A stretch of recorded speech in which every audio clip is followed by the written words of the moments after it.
They make big bucks, big headlines, and when they give big. We seem to be hearing more and more about philanthropy among Canada's more successful businessmen and women like David Braley, the Jurvinskys, and Ron Joyce locally.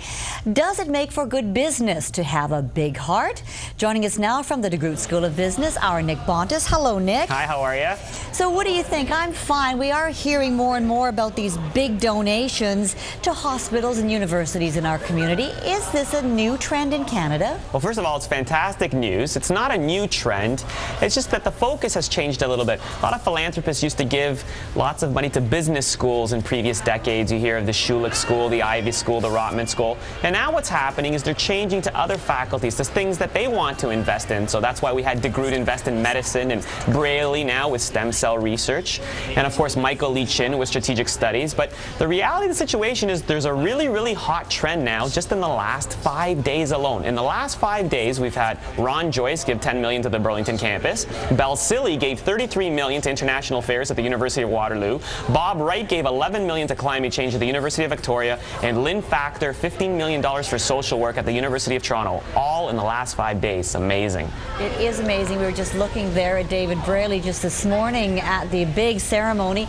Is there, Nick, a business justification for these donations, or is it just plain out philanthropy? You know what? I think at the end of the day, it's philanthropy. It's about giving back. It's about, celebrating one's wealth and wanting to contribute to the community, to society. It's more than just putting your name on a building. I mean, one of the largest contributions and donations to a university in the whole world was $360 million donated to Rensselaer Polytech Institute. And you know what? That was anonymous. So there's an example of somebody who didn't even volunteer their name to be put on the building or the faculty.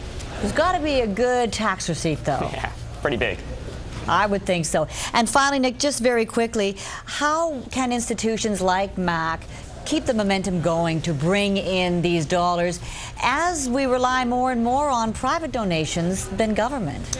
Well, I think one of the things we have to focus in on is peer pressure. Of course, there's some wealthy people in the community, and they watch their colleagues donating money, and hopefully they will as well. But in order to do that, McMaster has to identify core strengths that it wants to be the world's best leader in. And of course, you can see in medical research, that's where we're going. And when you donate money, you attract the top intellectual capital, so the top world-class researchers will come to Hamilton, and then they will attract more funding and more research, and then it's like a snowball effect. All the momentum keeps on going, and we end up being a world-class institution right here in Hamilton. A good news story all around. Thank you, Nick. Thank you.